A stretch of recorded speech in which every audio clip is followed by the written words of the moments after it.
Welcome to Reality NSFW coverage of the Challenge All-Stars 2. We're talking the premiere. That's right. I'm joined by Alex Trias, Lauren Pratt, and I am Jonny Fairplay.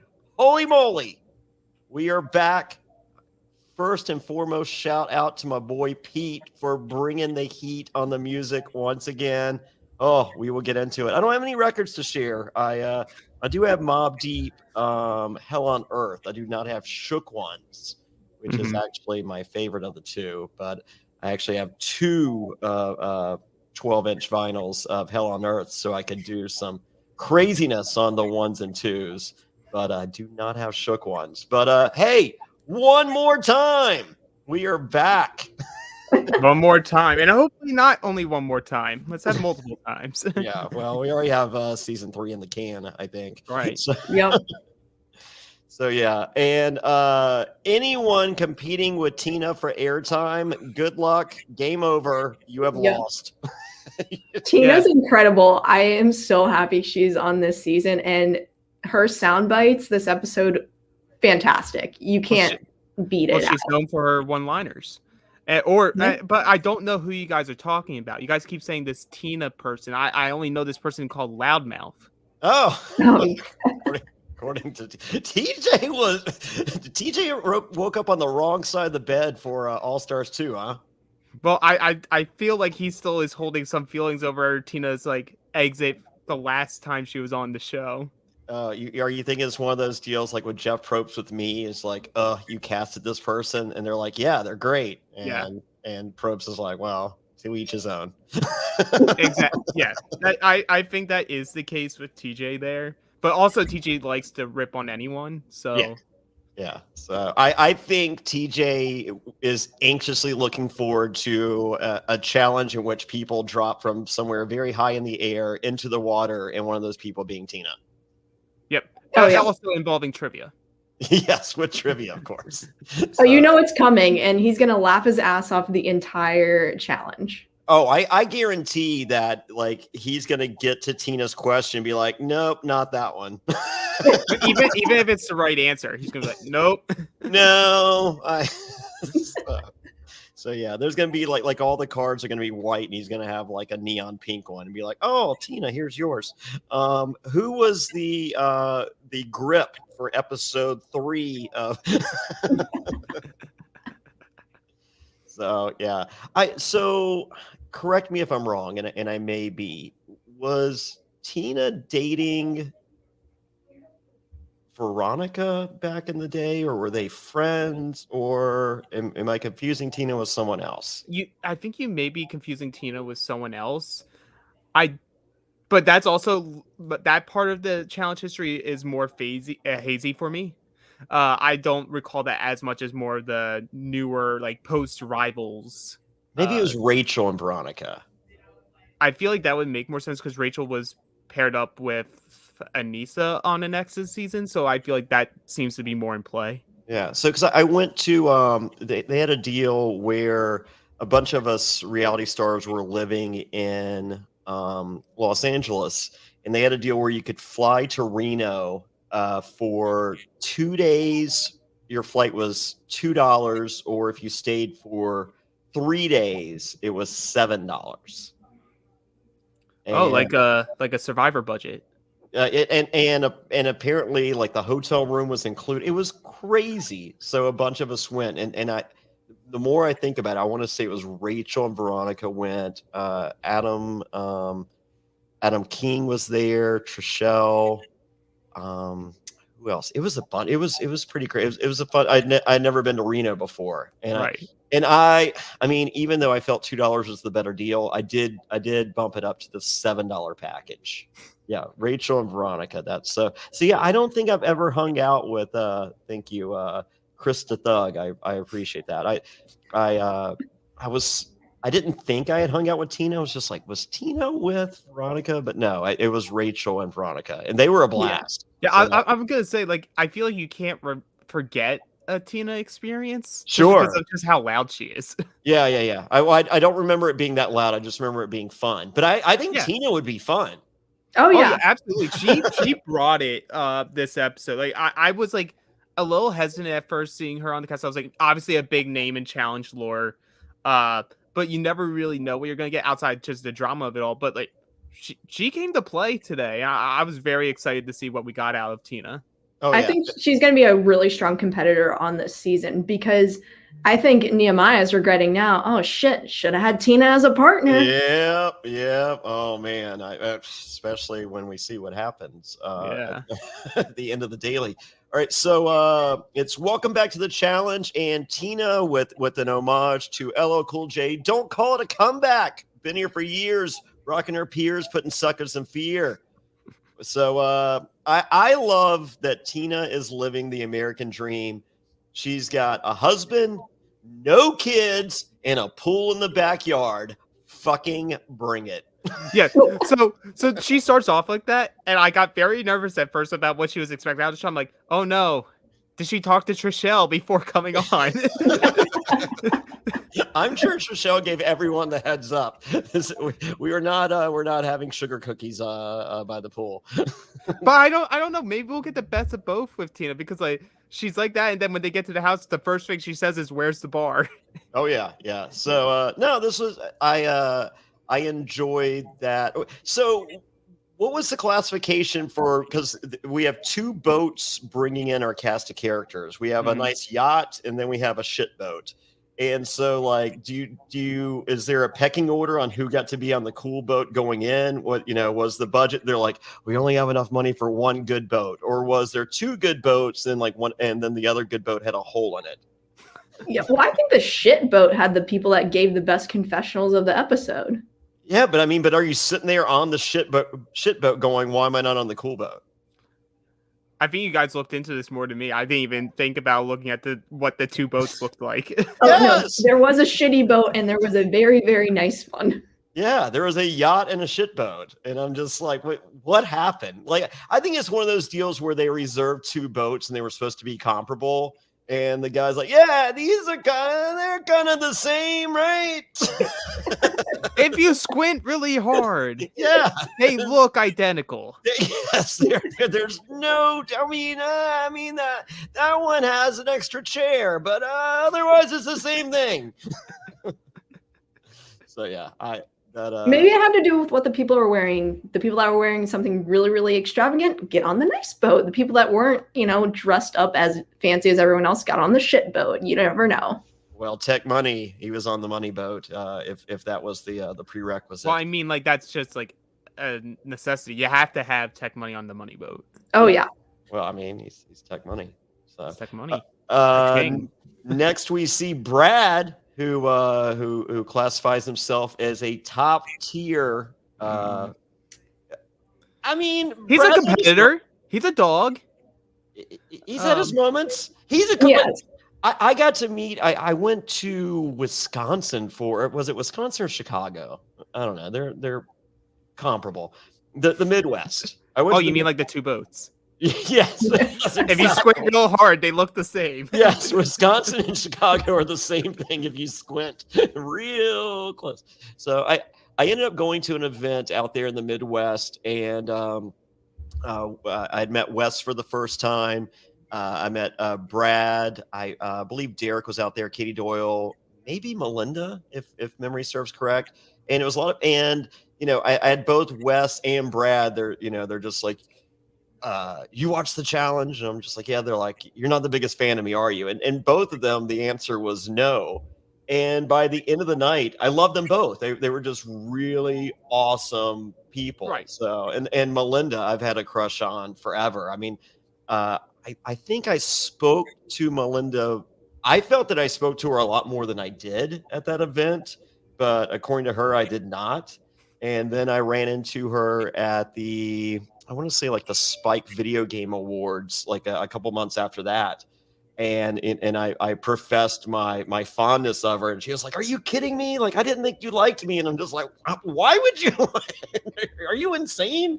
So anyway, so we became pals after that. But I think at that event, maybe I spent too much time talking to Wes and Brad and becoming friends with them. But I thought that I was on the Melinda bandwagon from Jump Street. But Melinda. I think Melinda is the hottest challenge person ever. I mean, for me, I mean, she is so statuesque in person. I mean, just a ray of sunshine. Oh yeah, she's definitely like Brad talks about top tier. She's actually top tier. Okay, so well, I don't think she's aged today, and I think a lot of these people. No, she really looks very similar to when she exited the show or the main show. Yeah, so I think a lot of these people we have different looks of how they looked between now and then, but I think everyone's held up. Or they at least saw the first All Stars and they're like, okay, let me tune myself up a good bit. Yes, they figured out they actually need to somewhat work out to be able to perform in some of these challenges. Yes. But yeah, Johnny, like we see Brad, not as much hair up top, but what do you think Matt Bischoff's rating would be for his beard? I think someone is someone's enjoying quarantine beard a little more than others. I think is what's going on here. So Brad did explain to us that he has two sons and no job, and he's here to win a bunch of money. And I like that philosophy. You know, I mean, so I've been a realtor for 5 years, and I decided a few weeks ago to become a full-time podcaster. As a result, I did a podcast at 2 p.m. Eastern today. I'm doing another podcast at 4:30 p.m. With you right now as we're recording, and then for the Patreon side of things, I'm doing coverage of Australian Survivor from 2018 at 9 p.m. tonight, and then at 10 o'clock I will be doing the patron Q&A. To become a patron, go to adfree.nsfw.com. Try it for a month. If you don't like it, hey, I'll send your money back. So no one's being held hostage. And the Q&A is the best podcast of the week. Let me tell you. It's up there. It's up. I say a lot of things I shouldn't be saying. So, but it's a lot of fun. And then I'm doing trivia at 7 p.m. tonight. So my day is loaded. I started by watching Australian Survivor, and then the challenge today. I wanted to watch it sooner. It's actually been driving me crazy not to watch, but I was like, I would like to remember what the fuck I'm talking about when I do this podcast. So I decided to drag my feet, and so I have not watched until earlier today. That's the right philosophy. Yes. So here, can you give me 1 second, guys? I left my fridge open, and I have one of those Samsung fridges with the video screen, and it has been singing a song for like the last 12 minutes that is literally going to drive me insane, and I'm not going to make it through this podcast. So you got it, man. We got you. Okay, so Lauren, Brad gets through. We're now on to the next person, and it's Jasmine. Jasmine is a interesting one to be brought back because you don't really think of Jasmine for like being good at the challenge, but she has a rep for being wild and crazy. And her most notable thing that she says is her daughter's going to end up seeing her when she danced on the stripper pole. Yes, indeed. Jasmine is a spitfire. I'm happy Jasmine is here because she brings a lot of energy. She's going to bring some drama. She's going to bring some tears, clearly what we saw going on throughout the season. So I'm glad that Jasmine's back. Do I think she's going to do well? We'll see. But she's going to give the fire and the heat. I have a question. Lauren, do you have a stripper pole? I do not, unfortunately. I apologize greatly, but I'm pretty sure no one would want to see that. Yeah, Alex, do you have a stripper pole? I do not. So I have a friend. She's in a committed relationship, and they have a kid, and they have a portable stripper pole that they can put up on a moment's notice, an impromptu stripper pole, if you will.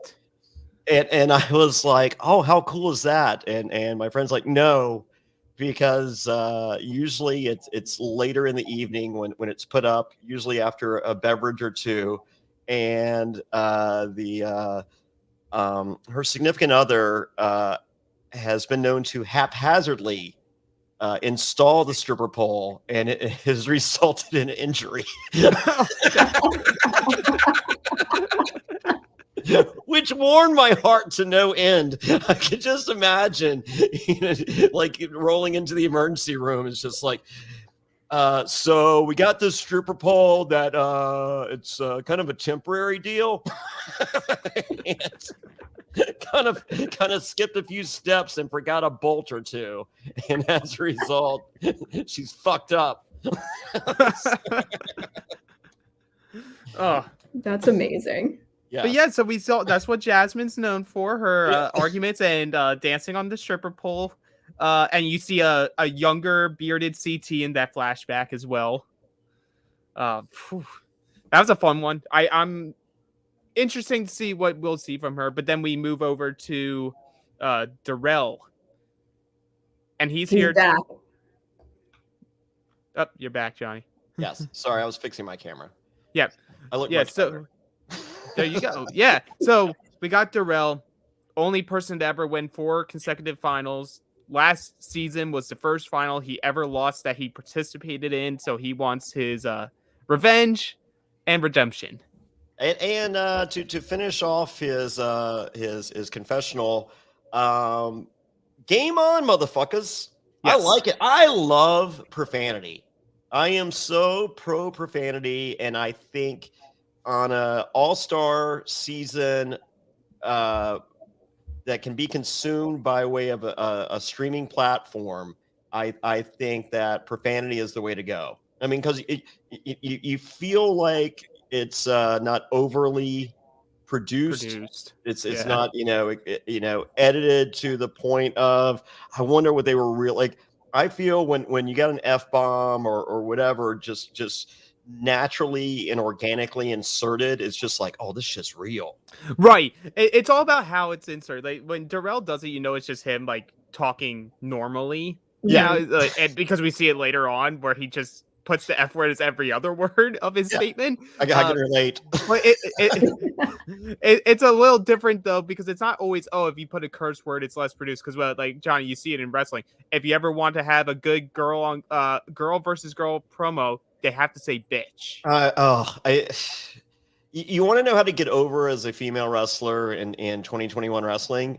Don't insert the word bitch into your promo it's just like, just let's have a moratorium on using the word bitch. Like, I mean, if you're a dude, you can call another dude that, but if you're a girl, I mean, it's overplayed. It's so overplayed. And then also, like, talking about wrestling, like, you have it appears though AEW, you're allowed 1 cuss word per hour, and so you have someone trying to work but there's only certain words you can say. So you have someone trying to work in shit to be cool, and it's just like, it's like, stop. So I don't know. I get it. As I said, I think cuss words are cool, but I think they're cool organically. So, absolutely. I would almost prefer in a wrestling promo, like, someone say shit and like apologize afterwards. It's just like, I did not mean to say, and then it's just like, now you're cool. But we go from Darrell saying game on, motherfuckers, to Pete, first song. Everybody, Backstreet's Back. There you go. Backstreet's Back was a strong first choice. So I mean, like, he has so many options. I peek behind the curtain. I have approached Pete with some song recommendations. We'll see if any of those make it into there. I just really want to show off my vinyl collection. I have, those of you wondering, I have a lot of records that I go through on I feel like daily basis at this point. So, but yeah. Yeah, and last season you always had them up here with you where you could just show them off. Well, I looked through and I did not. Of these song selections for this episode, I didn't own any of those choices. Like, I used to own it one time. I owned Creep by TLC. I no longer own it. I have over 3,000 records, so I get to the point where I have to love a song to own it on vinyl at this point, because I just have too many. So right. But yeah, so I really like TLC a lot, but I felt like I could not own the vinyl and still, live an existence that I can be proud of. I ain't too proud to beg. TLC reference, I think, or that could be SWV. I think that's TLC. Taj George is screaming at the screen right now. You know the difference, Fairplay. So speaking of Taj George, Taj joined me my last appearance in Nashville for my Survivor viewing party, and September 1st I will be back in Nashville. I'm going to be at the Doghouse Saloon with one of the biggest video screens at any bar in the United States, watching Survivor. So if you'd like to join me December 1st. Yeah, I was about to correct you, but I was like, are you thinking, Nope. way in advance? Because coming up in 16 days, December 1st, I will be in Nashville at Doghouse Saloon. Get your tickets right now at survivortix.com. That's survivortix.com. Taj will be in Los Angeles, so she will not be there, but there will be surprise castaways. Biggie, get ready. It's going to be really awesome. We're pretty excited. So I'm going to be in Atlanta. I'm not having a viewing party, but I'm going to be watching with Davey from Survivor, David vs. Goliath, as we both made our Netflix television debuts today. I've been on 80 television shows, 80 different shows, not 80 episodes. I don't even know how many episodes I've been on, but I've been on 80 different television shows. And today, for the first time ever, I'm on Netflix. So don't blink. But if you want to check out Survivor Micronesia Fans versus Favorites, I'm there. So very big day, Netflix debut. It's been a long time coming, guys. So, but yeah, until they actually put the real good season on, though. People need it's a good season. I just didn't have a lot to do with it. So for the however many minutes that episode is on, I have a lot of it. But yeah. So, but if you want to join me live, please head over to survivortix.com. That's survivortix.com, and join me in Nashville December 1st. So yeah, Backstreet's back, and we start with the Tiki Bar, and Tiki Bar is a good way to start this thing. And we have Tyler behind the bar. He is our resident bartender, but we find out he's a teacher. He's playing for the kids, and he's now a 235-pound bear or zaddy. I think Bryce would say he's a zaddy. So, but no one's tipping. I know, how rude of them. He's putting all that work in. It's very on brand for a reality television star not to tip. I've seen it.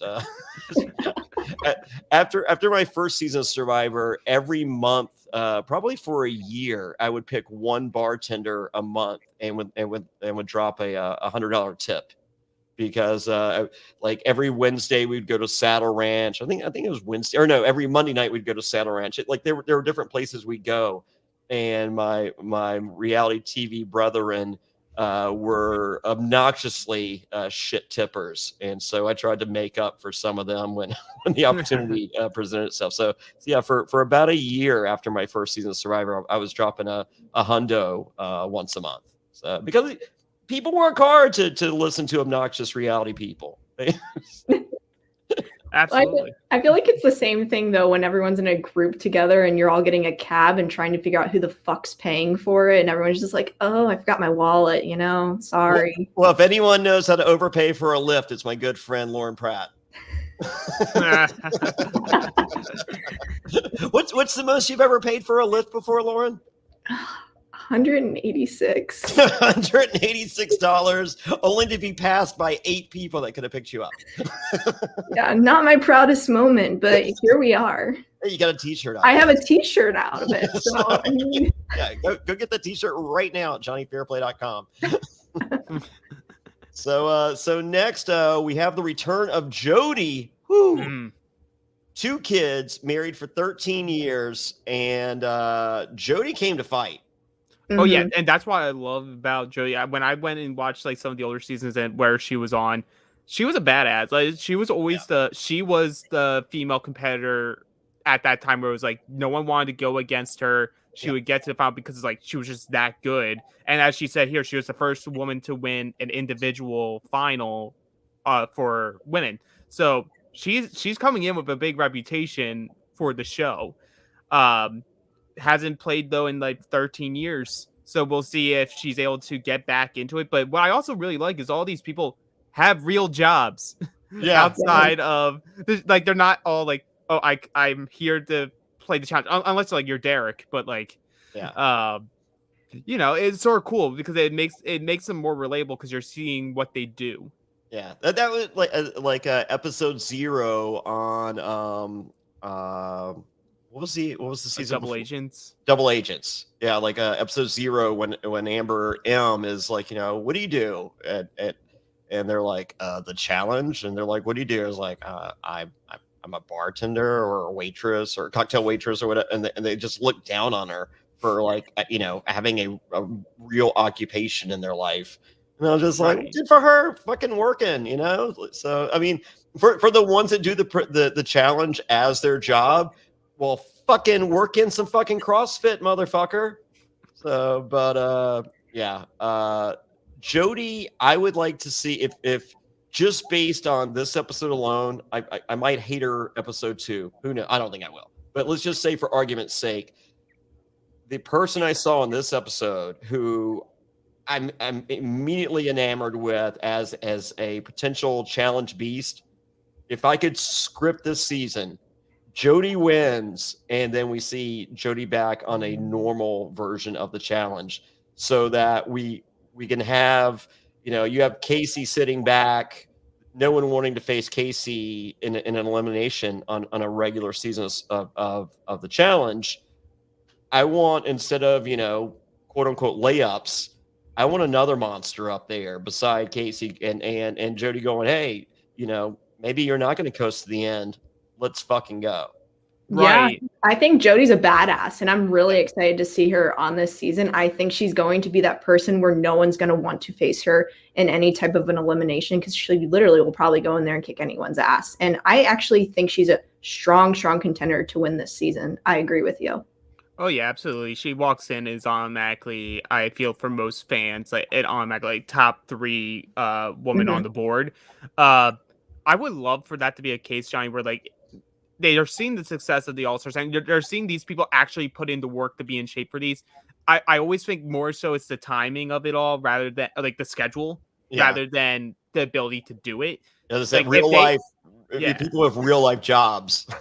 Yeah, like if the in the perfect world where that like you always have your job to go back to, like I would love to see them do a filter in and out. You have like some of the like the Corys of the world, the Fessies, the Caseys. You bring in a couple new people, but then you also bring in some of these OGs that are like showing out on Paramount. Yeah, like just it writes itself. Like you're making more storylines, which should be like a good pitch for MTV to be like, hey, we could use this. Yeah, so we'll see, but yeah, as I said, it all could change next week for me personally as a viewer. But coming out of this episode, Jody won my heart, and we'll see if that string continues. Next, we see, was it Leah? Yeah, Leah. Yes. It's been 18 years. It's been a minute.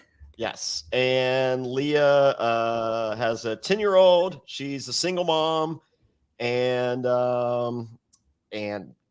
apparently very concerned about dry cleaning bills. Wherever she lives, dry cleaning is very expensive. Where I live, they have a special. It's like $1 once a month. So even I don't think they charge that much extra for silk. I mean, like, she's obviously more of a reserve type, but come on, you see Tech Money do it. Like, just go wild. No one's judging you. Yeah, I mean, and she's worried because I think there's a difference between girls and boys and the and how wild you'll get at a party. But I mean, I felt that outfit didn't leave a ton to the imagination, right? to where she had jumped in, it wouldn't have been a huge difference. But hey, I respect everyone's opinion on whatever they want to do. But for me personally, the verdict is out with Leah as to has the game gone past her by is the is she the ace for the girls' side this season? But isn't Ace back on next season? Yes, that's not necessarily. Like alternate, right? He was a potential alternate. I don't think he actually. I think they chose someone else who was a potential alternate. I think he was in the running. Okay, but I felt Ace was such a dud on season 1 of All-Stars. Availability. I guess availability. But but who's not available for 2 fucking weeks? I don't know. Well, apparently some of the people who dropped. Yeah. But Ace was one of those players last season. Is just like, okay, let's see, and I felt like we saw, and it was and we saw it passed him by. But even more so than passed him by. I just thought he was a dud. I mean, like I agree. Yeah. So I mean, there's so many people in the pool to choose. I feel like Ace would be more so better suited for Survivor at this point. He'd be right in there in these ad reads with Jeff Probst about the monster. Oh, there we go. Yeah. Sweet. There you go. All right. So next, Steve from Road Rules is now Aquaman. Of all the transformations from the last time we saw them until now, Steve wins. Steve was someone who I was not familiar with heading into this season. But hey, he looks great, and you know what? His hands look great too. Oh my gosh. George Costanza would be so jealous. I know. George Costanza's seething right now. Yes, and model extraordinaire. So he is the hand in the Modelo commercials in which they drink, you drink and you put it down. Oh, wow. Way to go. I mean, hey. And I mean, I think a lot of people have in their heads that a hand model may not be the most attractive person on, rest of their body. Steve's a good looking guy. I said he looks like fucking Aquaman. Right. Mm-hmm. Absolutely. Doesn't talk a lot. Yeah. But if he's paired with Tina, that's okay. Oh, she'll do all the talking for him. He doesn't need to say a word. Well, she even says that. He knows when to shut up, and I don't. Yes. So she will handle the heavy lifting when it comes to that side of the gimmick. So I think he could be a strong competitor, though, on this season, because I think he has a good athletic build where he's going to be able to do some damage, especially if he's in an elimination where it's just a heavy hitter. We'll see. It's like, I almost give him sort of a similar thing of Latarian, where like he came into season, we didn't know much coming in. He was more of a quieter type, but we'll see. Latarian, we ended up loving, and yeah, the enforcer. The enforcer. Who knew? He's just a good dude. Latarian is. You can just tell. Yeah, and we'll definitely get there. Next was Ayanna. The next was Tech Money. Oh, Tech Money. Sorry. How can you forget Tech Money? Come on, Johnny. He's wearing a Pepto-Bismol suit because he's the shit. Yes. And he's Amazon, the total package. He was made for Paramount Plus, or he was made for this series. I feel there's several swings and misses with Tech Money, but I love it though. I feel his misses worked, but they were like. I'm like, ooh, there's so many other final lines with each of those setups. And, hey, I mean, I think Tech Money's cool. I think Tech Money is actually one of the coolest reality television characters in the history of reality TV. I mean, he was in fucking Van Wilder, right? Yeah. Yeah. I mean, they didn't call Puck for Van Wilder. Fucking Puck. He was too busy eating the peanut butter out of the jar with his fingers.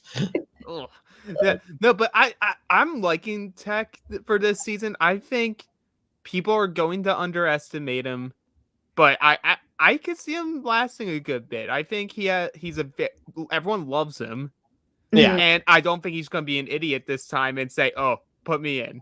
Yeah, he learned from his mistake in the previous season, and I actually don't think he'll be targeted as quickly in this one because, as you just said, he's really likable, and you want to have that energy and that presence in the house. Yeah, and he paid his dues last time by volunteering. Right. Correct. So it was like, hey, remember last season when I volunteered and left early, and that shit sucked. So all right, well, So that counts for this one. So don't put me in. Plus, people are going to have eyes on different people and not him. I think he's going to be able to go a little under the radar in terms of a competitive standpoint and maybe slide through a couple of rounds and then maybe, take some people out. You never know. I would not underestimate Tech at all, though. I feel like there's a lot more, and this might get blown out of the water like as soon as we actually see a deliberation on episode 2. Right. But I feel like there were a lot more pre-game alliances on All Stars 1 than we potentially have here. And so I felt like a lot of the game happened before we tuned in last time. Like you had your click. I mean, because All-Star 1 was a ton of all-stars. Right. Where this go round, I feel they went a little more across the board, just all over the place. Like kind of, we picked this person for this reason, this person, not necessarily the biggest personalities in the history of the game. And whereas Tech Money is one of those big personalities, he didn't hang out with Trishelle and Katie and Mark Long and Derek and these people that hung out on a daily basis in Los Angeles when we were all on our shows the first go round. Right. So I feel like this is more spread out to where, like on a Survivor where it's, I've seen this person, I like them on TV, I want to see if we could be friends, and we'll potentially form an alliance based on what what our interaction is here versus the clique that I was with in 2003. And now we're back together and there's more of us than there is of you. Right. I just think there's really on this season a couple small groupings. It's not a large group where all of them are super friendly with each other, but you are going to have, the 2s and the 3s that are going to match up with each other, but that's not that's fine. That's not a dominant alliance. Yeah. And and those 2s or 3s, shit's happened over the course of 10, 15, 18 years to where, maybe we used to jive up, but I got kids now and you don't. So, you don't have the same mindset I do. So versus, meeting up with someone else that has kids that doesn't, or vice versa. So I feel it's more open to where we're not missing the first 4 chapters of this book before the show starts. Right. For sure. Yeah. And definitely. I think the other thing to add too, you have to look at this, even the people that were on the first season of All Stars, I don't even think all of them are even linked up together either, just because they were on that season, which is great. Yeah. Yeah. Oh yeah, absolutely. We'll see when it actually comes down to it what they say, because we have someone like Derek who's in there who's all about who he's friends with, but it's also Nehemiah who's vulnerable. So we'll see the dynamics there. But we now move forward to what you were talking about, Johnny. After we see Tech and his Pepto-Bismol suit, we see Ayanna and Sophia. Yes. So last time we saw Ayanna, she slept in her uniform. Still didn't work out. We'll see. I think there's going to be some uniform sleeping going on. I think we have to give an homage. We'll see. Maybe not. And Sophia gave notice to a company to change her life. And then the challenge came a calling. Perfect timing. Right. But we'll see. Maybe. I would say giving my notice right before COVID probably didn't work out in that riding that unemployment would have been a pretty cool little stretch. But yes. So next we have Jonny. Yes. Who looks like a different person than we saw. I mean, because she was days from having a kid the last time we saw her in All-Star 1. Like, I'm actually, in retrospect, shocked that she made the decision to come, but definitely has focused on her body and beyond outperformed last time. I think it's easily a sentimental favorite for a lot of viewers going into season 2. And if you hadn't noticed on her pickup of her physical game, her mental game is also drastically improved. knowing that she can't play the same game as last time. We see this a lot of times on Survivor. You have these characters trying to play the same game that do go with what brought you to the dance, and that doesn't work 9 times out of 10. So because people know your game, and they know your strengths, know your weaknesses, and prey upon them, and it's very difficult to catch lightning in a bottle. And Jonny is smart enough to be like, I'm not going to slip through the cracks this time. People saw how I overperformed last time, and fresh out of having a baby. And so it's really cool that that she, physically a different person, but mentally, hey, this game is just as mental as it is physical. Tina is one of those larger than life personalities in this game. She recognizes that out of the gate. And what do you do to Tina?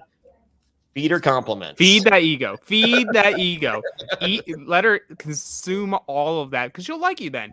But yeah, I really liked this small scene. You didn't need it a lot, but this small scene like already makes me go like, she's gonna be someone who even though she placed 3rd overall in the final last year, she is gonna be underestimated because like we saw like Derek talking about all the strong girls. He did not mention Jonny. People are still going to be sleeping on her, and I think that's going to be to a lot of these people's detriment. I see her as someone this is them making her. This is the season of Jonny. We didn't get a lot of her in season 1 until we got to the final. Yeah. I think she's going to be a constant presence on this season. And I agree. Didn't Jonny finish better than Derek? Derek couldn't didn't know how to canoe. Oh, he did. He just did it in reverse. In the wrong direction. Yeah, that's amazing. I think Jonny is going to have one of the bigger political games on this season. She definitely knows who she has to speak to, and I think that's going to be really beneficial for her and maybe keep her out of the elimination, because if you have relationships with so many people and have them on your side, then if you're able to avoid elimination and get to the final, well then, hey, that's just you being really good at the politics. Yeah. So likable. So likable. Next song, as TJ arrives, Shackles Praise You by Mary Mary is playing as TJ enters the villa. As TJ rocks the white linen button up. Yes. Wow, this did not come from TJ's closet. No, they're like, we need to throwback you a little bit.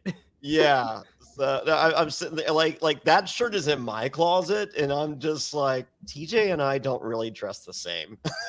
So I loved it. But, you look at that shirt, it doesn't look badass. There was nothing badass about that shirt. and I'm for it. I mean, I try. Well, I'm wearing I have trivia tonight, and my trivia team name is Quiz Tina Aguilera, and so amazing. Thank you. So it's one of the top 2 trivia names I've ever heard. My second favorite is Trivia Newton-John. Oh, that's a good one. That's good. But I don't know. I'm partial to Quiz Tina Aguilera. So and hence that's my trivia name. But yeah. TJ's outfit it threw me for a loop there. So, but he was there to welcome everyone. It was he wasn't as angry as he later becomes in the episode. I mean, like, I feel like now this is what his first episode is always going to be, because like the first episode last season was when everyone was dying in the water. Yeah, they had the conveyor belt to the EMTs that we did. Yeah. I wish they had shown a little more of that. So I mean, we saw everyone dying, but allegedly it was just that, like, it was like to the medic, and and it's just like, what's wrong? I'm old and out of shape. Right. I was gonna say, which is funny though, because if you're comparing the first challenges from each season, this challenge was super weak in comparison to season 1's first challenge. Oh yeah. So, well, I think they lowered the bar based on last year's first challenge, but still, like, ew. So no, TJ did not hide his feelings. So before we go into the house, I think it's time for a quick word from our sponsors. Yeah, I think Nehemiah needs to learn about this from what we'll hear later on. Ho, ho, ho, gentlemen! The holidays have come early here at Manscaped, the leading men's hygiene brand. Manscaped just launched new products, including their ultra new, ultra premium body wash and a 2-in-1 shampoo and conditioner. It's time to give yourself or someone who needs it the gift of beautiful skin, hair, and balls this holiday season. Go to manscaped.com and use promo code SURVIVOR for 20% off and free shipping. Jingle balls to the walls. Fellas, listen up.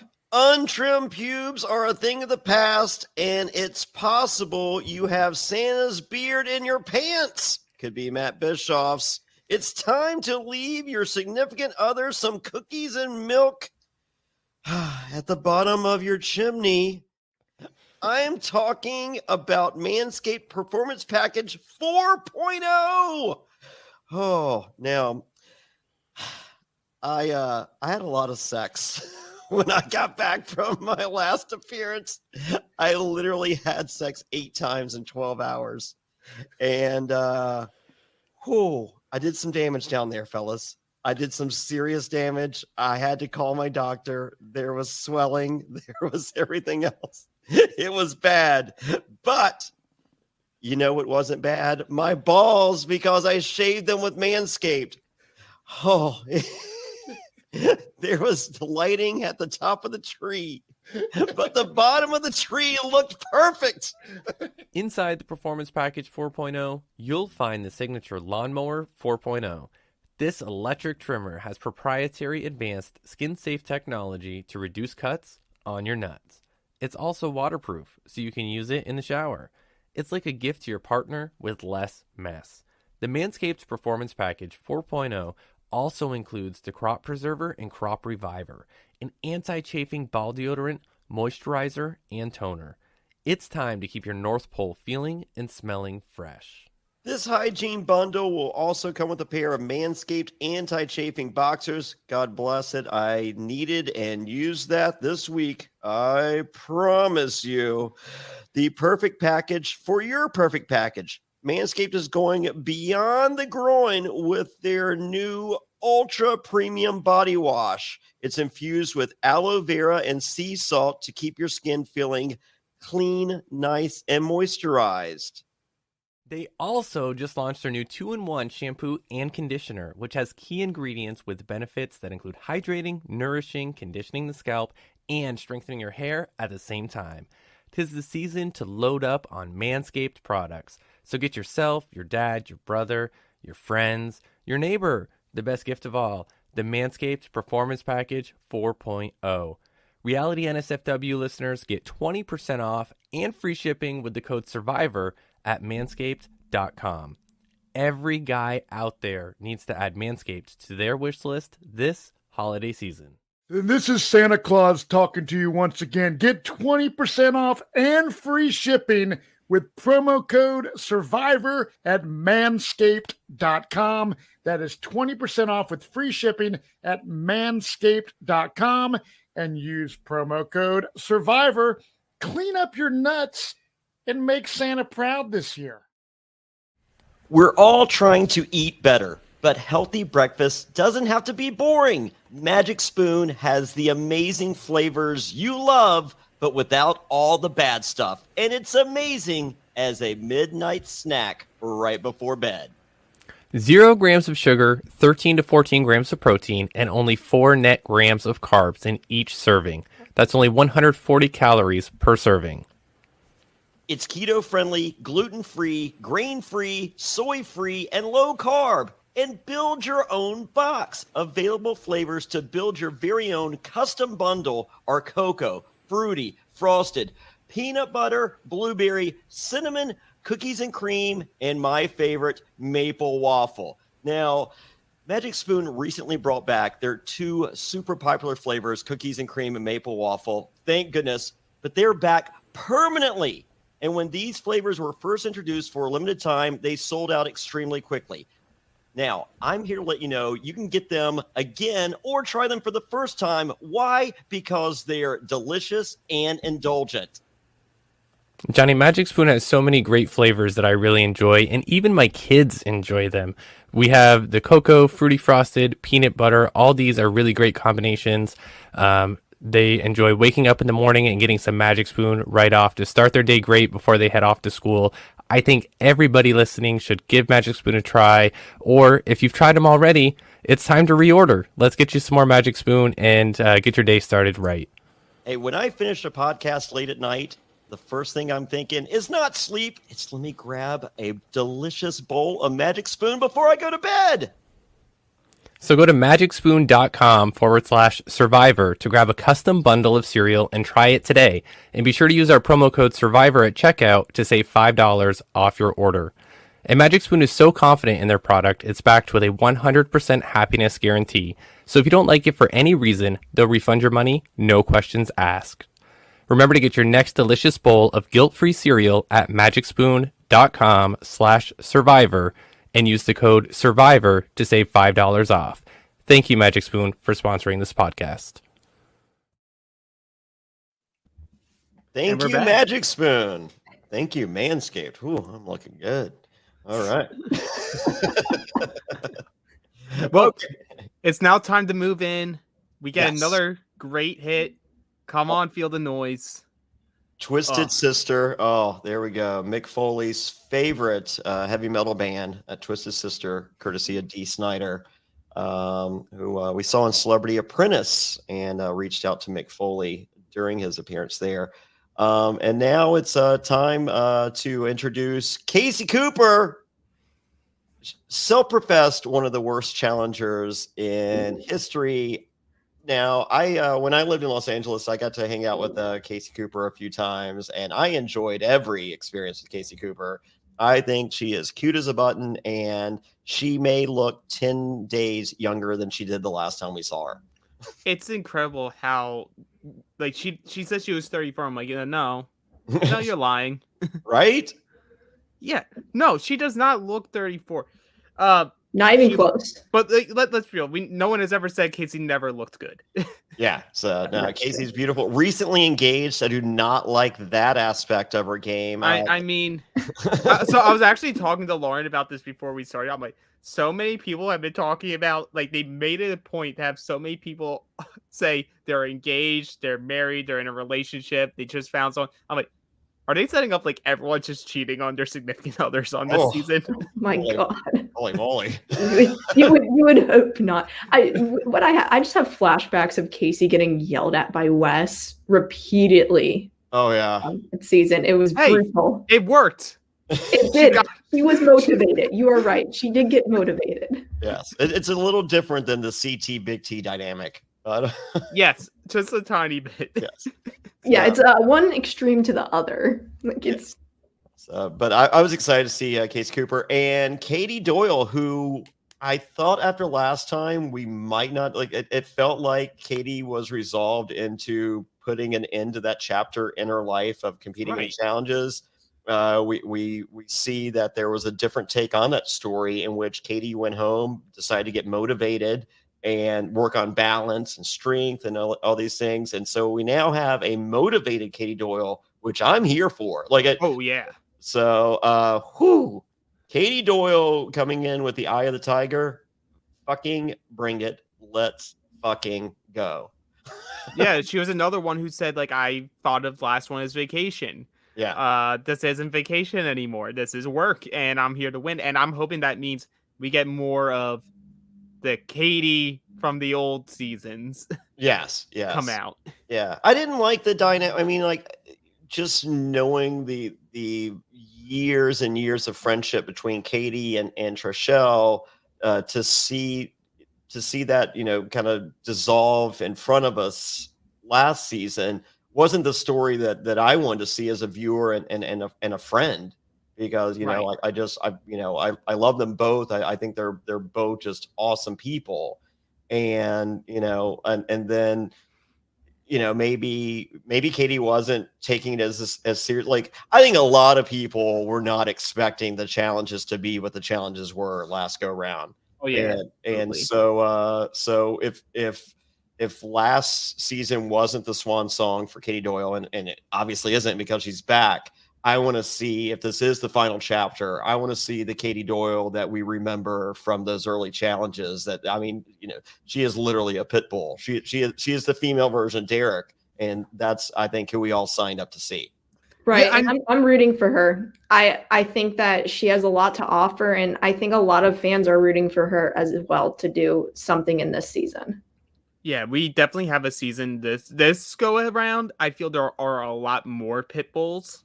Yeah. Like if they want to be, Yeah. there will be a lot of pit bulls on the season. So I'm very excited because I think that'll make some more drama to the show, where it's like All Stars had its drama a few times, but it was everyone was like very level headed about everything. Like, oh, okay, it's my time to go in. I don't think we're seeing that this time. No, because I think people watch the first season and are saying to themselves, why am I going to say, oh, I'll volunteer to go in? And I think everyone's just here to play this one and is here to win, honestly. Yeah, from the comments on the live feed here, Sam says Katie is the older version of Amanda, and I think that's why I enjoy watching Amanda on Spies, Lies, and Allies, because I do see similarities between her and Katie Doyle. If only she would drink her wine with a straw. Well, hey, it's early. We don't. I know yet. that's what I'm saying. That's what I'm hoping for. If there's a little bit of a comparison there, I'm here for it. Yes. So next, if I have to pick someone I don't like on this cast, I have to go with MJ. I've only met MJ once in my life. Nashville, where I'm going to be December 1st. Nashville had this big reality television event, and over the course of the weekend, somehow I ended up at a house party that MJ was at. And I always saw like MJ as, just like, hey, like the hair and the look. I was just like, is this the challenge equivalent of Jonny Fairplay? And then when I stood face to face with him and him being like 6'7" and nearly 300 pounds, I'm just like, nope, there's a little bit of difference here. And MJ, not a fan of mine in any way from what I remember from that evening, because the last thing I do remember is MJ choke slamming me on a concrete driveway at that house party. So yeah, not a fan.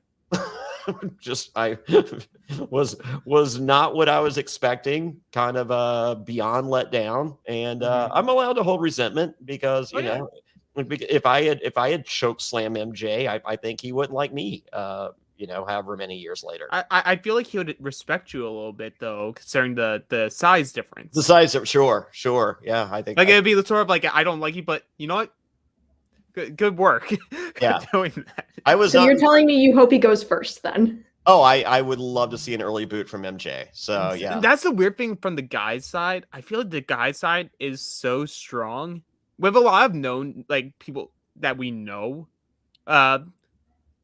Anyone could go at any time out of these guys, I feel, for the most part.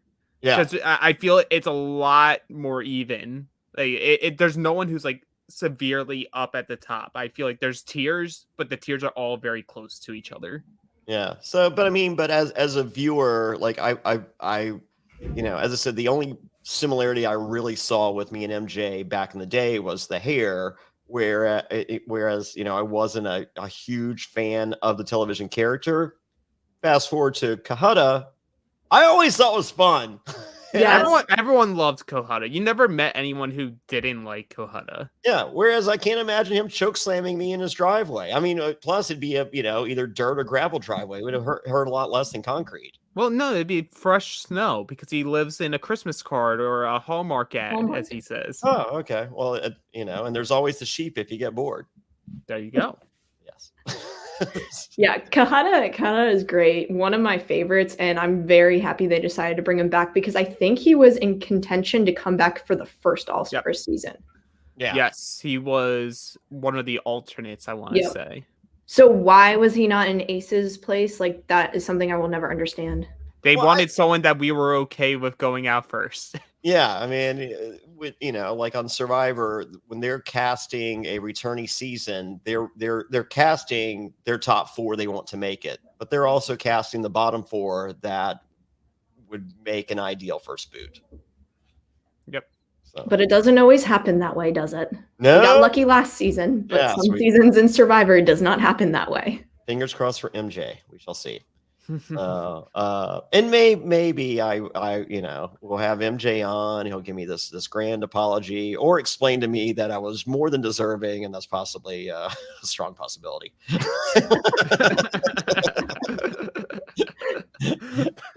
Next, we have my good friend Nehemiah, who made it to the day before the final, and that really had to grind his gears watching that, knowing that after the fact. And Nehemiah, no more Mr. Nice Guy. This guy has come to play. Being a nice guy has not given him a win on a season. And does it change this season? I would like to hope so if he's able to obviously stay. If he wins and gets to move forward, I feel like you can't put that storyline in if he's the first guy out. Yeah. Because it just seems like that. It seems like more of an overarching story that you're trying to say. And you wouldn't really put that in there if he was like going to be out by the beginning of episode 2.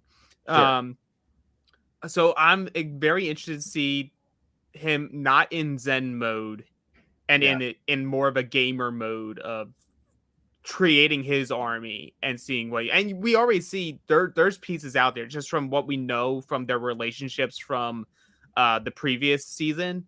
It seems him and Tech are very close. I know he was close with Latarian during that season as well. So there's pieces on the board for him to utilize. It's now a matter of get out Mr. Nice Guy and be a little more cutthroat.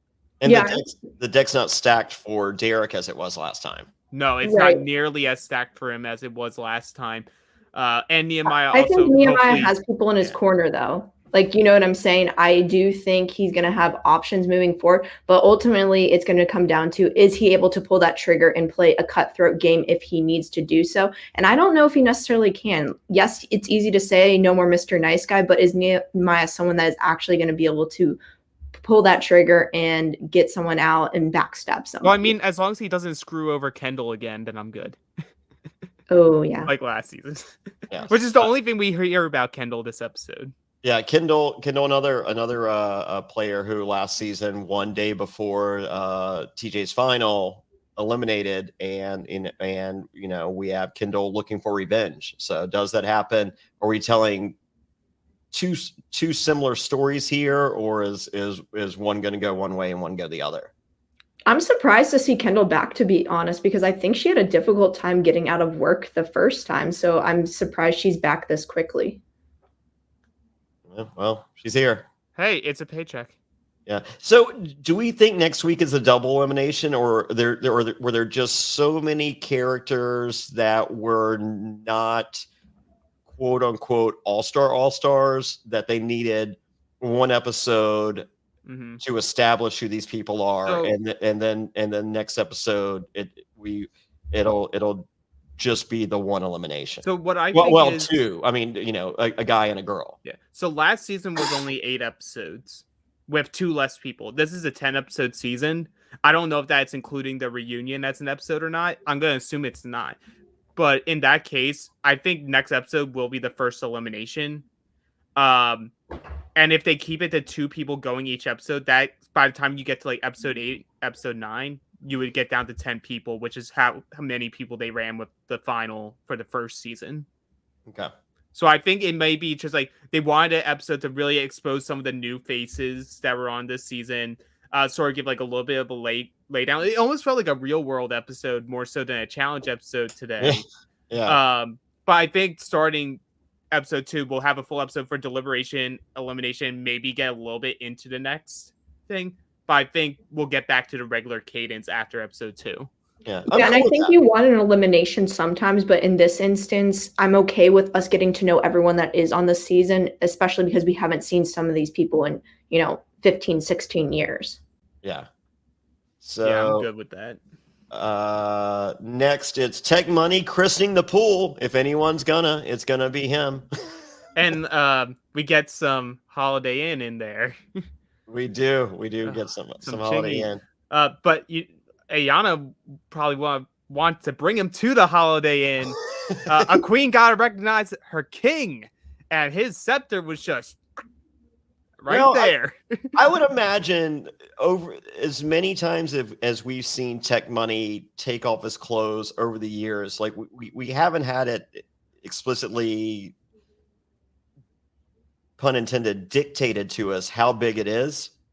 It was a little dictated. Yes, but maybe not a little.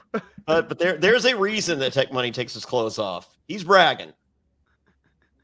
Yeah, yeah. He's very like it's right here. Yes. Whereas He Richard knows what Hatch, he's working with. yes, Richard Hatch, on the other hand, from all accounts that have been given to me throughout the years by many Survivor castaways, Richard Hatch is a grower, not a shower. So maybe should not be showing off the scepter or pinky ring as whatever would dictate. Learn something new every day, eh? Yes. Yes. Next is Melinda, hottest ever, in my opinion. 21-month-old son at home, and she's married, and I'm here to see her for as long as possible. Next, Derek explains he wants to win with Jody, and I am for this combo. Yes. Yes, I'm for this combo. Derek is, like he says, one of the baddest motherfuckers to play the game, at least from a competitive standpoint. We never really see so much like his strategic side of the game. Is always more so like, oh, I'll win eliminations, I'll win some dailies here and there. We didn't get that a lot from him in the first season. He wasn't really winning anything, wasn't going to elimination. So I'm hoping we get to see more of the Derek that we know, and that's him just beasting out in challenges and just being like, I'll even go in, even if I win, and beat a motherfucker up. Yeah, well, I mean, I think Derek strategically knew that he had the numbers going into All-Star 1, and we didn't have to see Derek the competitor. Whereas this go round, I feel it's much more open-ended, and I think the reason we want to see Derek on a challenge is to see Derek in an eliminator. Right. And even last season, like, he thought he was missing out a little bit because he didn't get to, show everything that he has to offer. And he was a little bit bored because he's like, shit, I want to go beat some motherfuckers up, and I haven't had an opportunity to do so. And I think we're going to see it this season. He's going to get down there and just slam somebody. But also, would that be like what upends him this season? Because we also heard from stories, including from him and from Mark Lund, like, he was like begging people to put him in, and his alliance basically had to remind him, like, no, you're not going in. Sit your ass down. We're gonna throw someone else in. He wants to be the star, though, and that's the thing. I think he really wanted to have that key episode that other people got to have, and he didn't get that. And I think this season he's gonna get that. Well, when you want to grab the brass ring, you gotta make sure you actually get it. Yep. So I'm for it. As I said, I think that's why we want to. That's why Derek's cast. That's why we want. That's why he's there. That's why that's what the viewers want to see. And I think that this season we're going to get it. Next, John A's in shape, and this is followed by the Enforcer is back. He just fell in love. We did not see a picture of Anissa, so I'm guessing that that's not who it is. Thank God. Probably a good thing, right? You know what? He deserves better. We're here for the Anissa hate. I'm not even mentioning it. I'm happy for Latarian. Yes. So Leah is in silk. She will not be going nude. All right. I'm surprised Tina didn't just say I would pay for the dry cleaning. I'm surprised Tina didn't just push her in the pool. I was, yeah. I mean, also, yeah. I think Tina had her motives for trying to get Leah. I think she was just like, I'm gonna sit back and puppet master this shit, and let me see how far I can go. And it didn't work this go round, but I think there's more Tina manipulation in the future, and we all, I think, want that as viewers.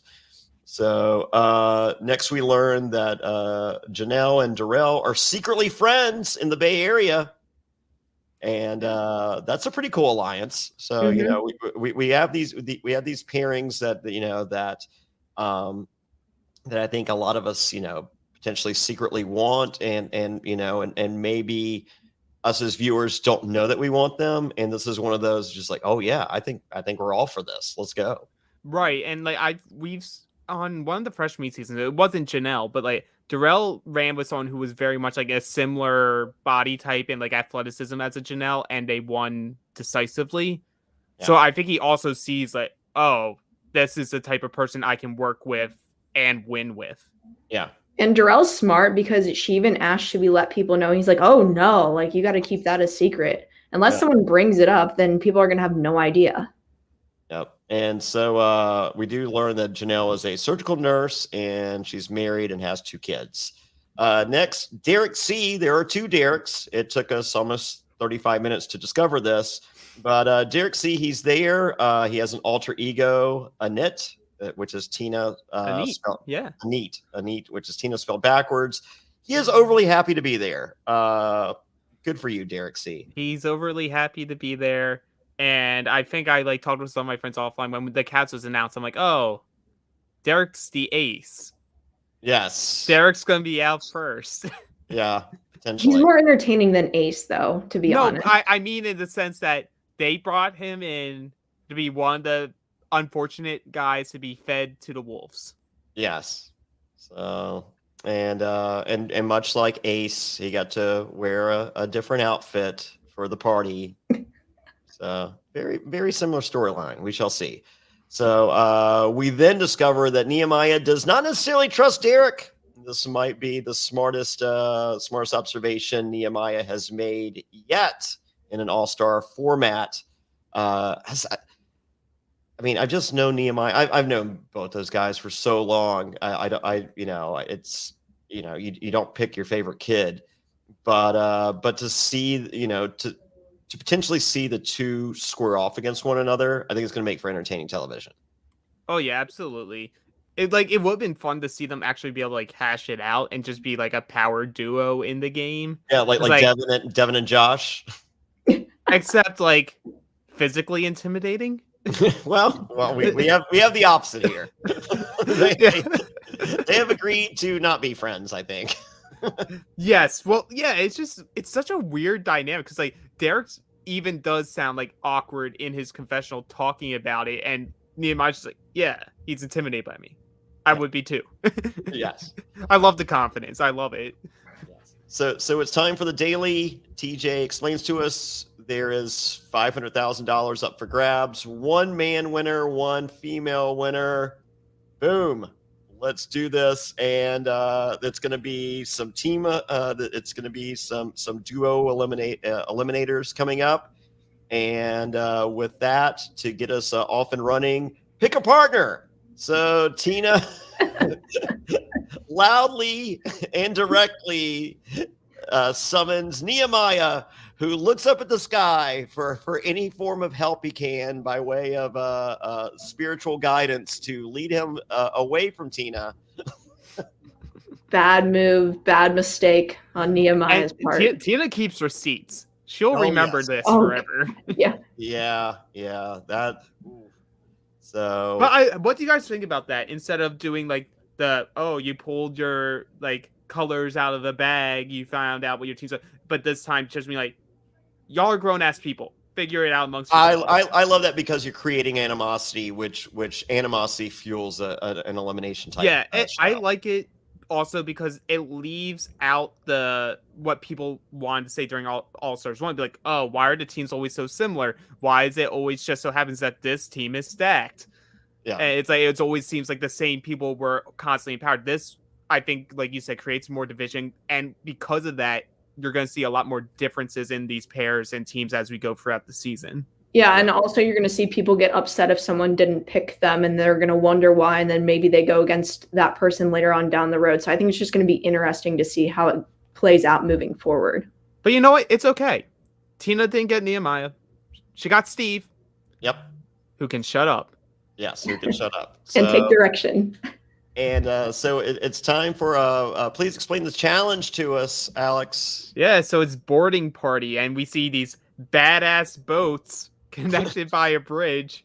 You and your partner will start on the Zodiac and you'll haul ass and jump on the first boat. You'll each grab a skull. So I guess that's where the skulls ended up on All Stars 2.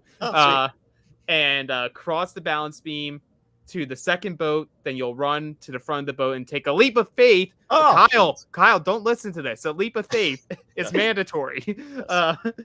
And while you're jumping off the boat, you have to slam dunk your skull into the basket. It's a timed event. Fastest team wins. And we haven't heard it yet, but we're seeing skulls already. Do they need skulls to run TJ's final? I don't think so. Thank God. Yeah, I think we're using up our skulls. Did you notice that they were in the same colors as for most of them as the teams, the bunkers on Spies, Lies, and Allies? Ooh. So do you think that there was a potential for skulls and they're just like, no, let's not do this? It's possible, but then they were like, Ruby. Yes, Ruby.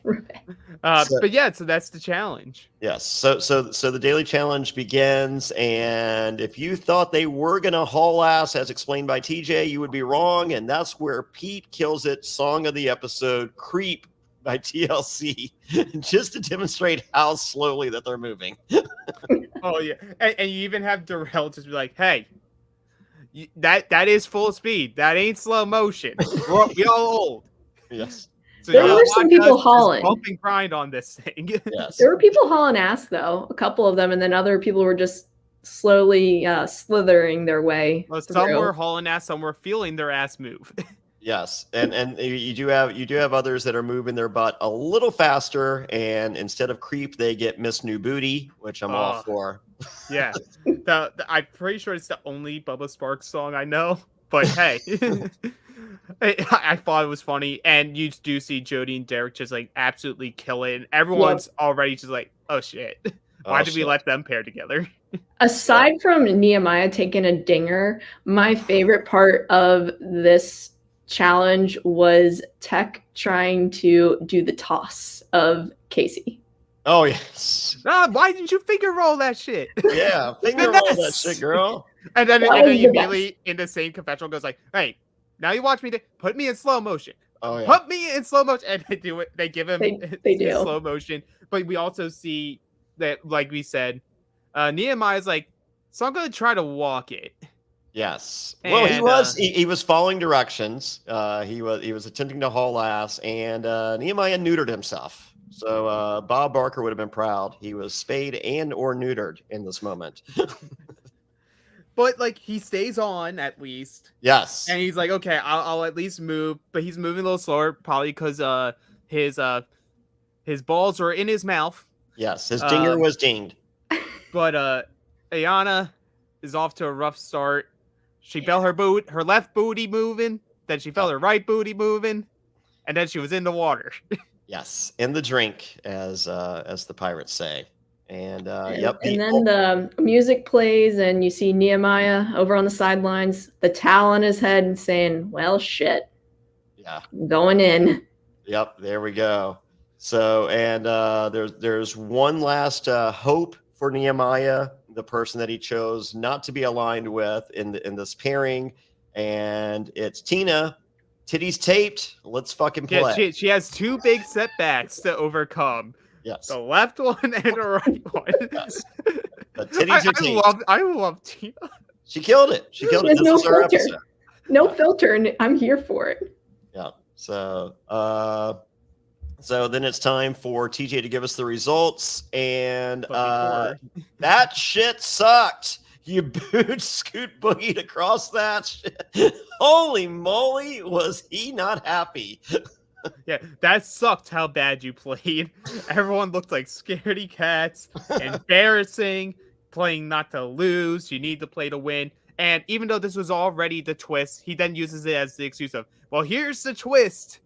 Double elimination. Yes. And we have Darrell. We've seen over season after season that, all the challengers love TJ. They're their guy. He's their guy, and not Darrell. Fuck you, TJ. Excuse my French, but fuck you. Wow.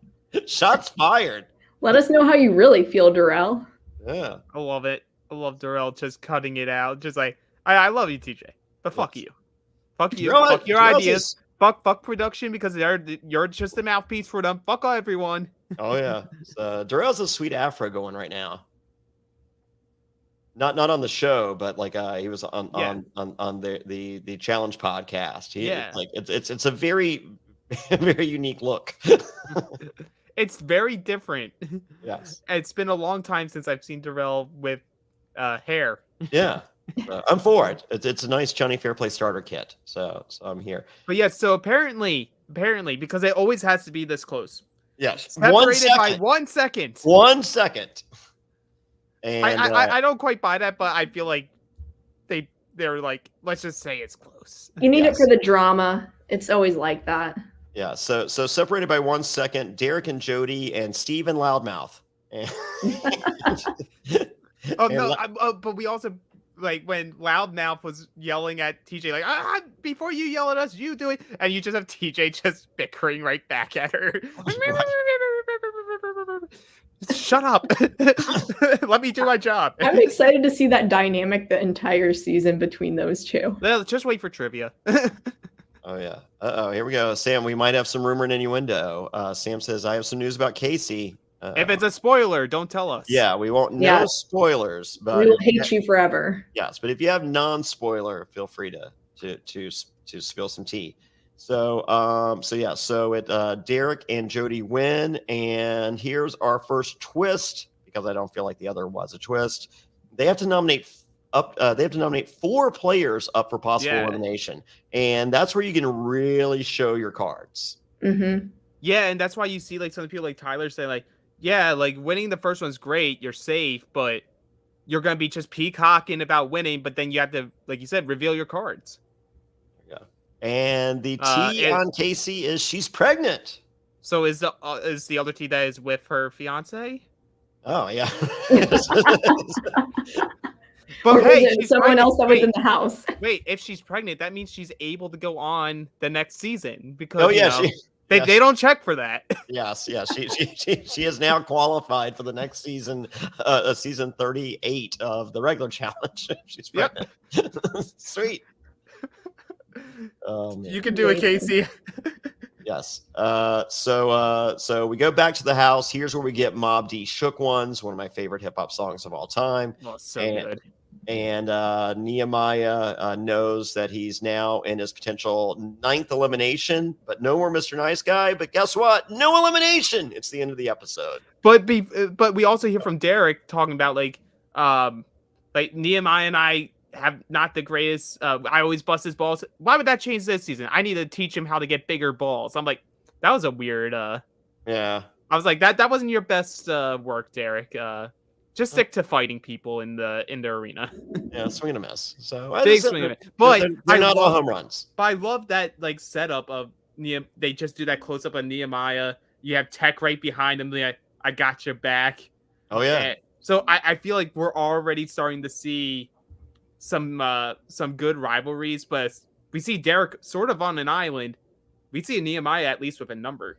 Yeah. Mm-hmm. And as I said, I'm pretty sure the camaraderie between Nehemiah and LT should potentially remain constant. I agree too. I think that's like your 3, but like if he can make nice with Tina and get Tina back in his good graces. Good luck. She doesn't. Maybe pull in John A.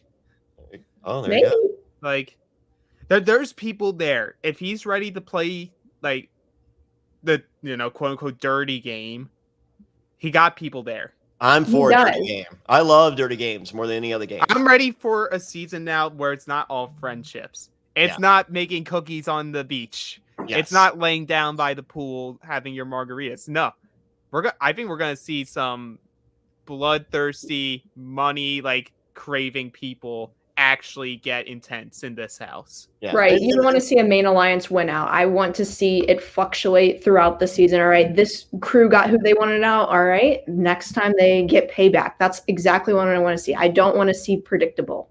Yeah. So, and in the preview for the rest of the season, it looks like, friendships are potentially out the window. So. Oh yeah, definitely. There's, we see a lot of people fighting, a lot of crying, a lot of shouting. We got Tina bagging pots and pans. Yes. She took one from the Josh playbook. Who doesn't love that? Yeah, we'll see who did it better though once we get there. Yes. So all in all, I think it was a great premiere. I think it was the right move not to do an eliminator on the first episode. Just so many returnees from so long ago. And as I said, as far as all-star names, I feel it's less than our first go round, but potentially better. I mean, I want friction. I love, seeing people that we haven't seen in forever, which was the case the first time. But some of these larger names you've kind of followed over the years through social media. Whereas, like a Kahuta is just like, oh shit, I totally forgot about Kahuta. So it's like, for me, it's like, last season you had a lot of the A team, the A players, the A in terms of notoriety. So it's not a knock on people on this season, but it's a lot of what people would consider B players. Yeah. But what's good about that is you're now giving a lot of these B players a chance to raise their stock. Yeah. And now you have more people who could maybe be more available than some of the A players moving forward. So now you raise them up. You have new A players coming in for future seasons. Yeah, and then you mix and mingle them on the future seasons and see who really is the top dog. Yeah, and B players sometimes fight harder. Yeah. Oh yeah, because they have more at stake for them. Yeah, more to prove. Yeah. So there you go. I'm for it. I thought it was a great premiere. I'm excited for the rest of the season. So I already like this more than Spies, Lies, and Allies. That didn't take long. Same thing. Shocker. Yep. So with that, everybody click that subscribe button. Check out our Survivor coverage. Check out our coverage of the challenge Spies, Lies, and Allies. Become a patron at adfree.nsfw.com. Come see me live December 1st in Nashville. Get your tickets at survivortix.com. And we have a follow-up word from our sponsor. Good night, everyone. Lucy Nicotine is a company founded by Caltech scientists and former smokers looking for a better and cleaner nicotine alternative. Finally, tobacco alternatives that don't suck. Researched and developed for 3 years to be made for people, not patients. Lucy has created a nicotine gum with 4 milligrams of nicotine that comes in 3 flavors: wintergreen, cinnamon, and pomegranate. Lucy also has a lozenge with 4 milligrams of nicotine in cherry ice flavor. Each and every flavor actually tastes great, and it's convenient and discreet. Products can be enjoyed anywhere, on flights, at work, on the go, or even in the gym. I am so happy that Lucy is sponsoring us. Ever since they came on board, I have gotten no less than 5 of my friends transitioned over to Lucy and put their cigarettes down. They like the gum. I'm used to seeing the packages all around. This stuff is great, and it's really helping people make much healthier choices. So get on board and join the Lucy movement. Hey, it's 2021. Get rid of your cigarettes, unplug your vape, throw out your dip, and get some Lucy nicotine gum or lozenges. This is the real deal. A subscription to Lucy comes directly to your door each month. It's so simple that you don't even have to leave your house because Lucy has delivery down. Reality NSFW listeners, go to lucy.co and use promo code SURVIVOR to get 20% off all products, including gum or lozenges. That's lucy.co and use promo code SURVIVOR at checkout. Also, I have to give this disclaimer. Warning, this product contains nicotine derived from tobacco. Nicotine is an addictive chemical. That's lucy.co, and be sure to use that promo code SURVIVOR. This episode of Reality NSFW is sponsored by Blue Chew. Say it with us, Blue Chew. Blue Chew is making waves and bringing more confidence to the bedroom by offering chewable tablets that can help men get stronger and longer lasting erections. That's right, we're giving away super hard dicks. Blue Chew is a unique online service that delivers the same active ingredients as Viagra and Cialis, but in chewable form and at a fraction of the cost. Blue Chew's tablets help men achieve harder, stronger erections to combat all forms of ED. Blue Chew is an online prescription service, so no visits to the doctor offices, no awkward conversations, and no waiting in line at the pharmacy. and it ships right to your door in a discreet package. The process is simple. Sign up at BlueChew.com, consult with one of their licensed medical providers, and once you're approved, you'll receive your prescription within days. And the best part, it's all done online. Blue Chew's licensed medical providers work with you to find the right ingredient and strength for your prescription. Don't like swallowing pills? No problem here. Blue Chew's sildenafil and tadalafil tablets are chewable. Blue Chew's tablets are made in the USA and they prepare and ship direct, so it's cheaper than a pharmacy. Hey, if you're looking to give that immunity idol to someone, or you don't want to be voted out of a crater, don't worry, Blue Chew's got you covered. So if you could benefit from extra confidence when it's time to perform, visit BlueChew.com for more details and important safety information. And we've got a special deal for our listeners. Try Blue Chew free when you use promo code SURVIVOR at checkout. Just pay $5 shipping. That's Blue Chew, BlueChew.com, promo code SURVIVOR to receive your first month free. And we thank Blue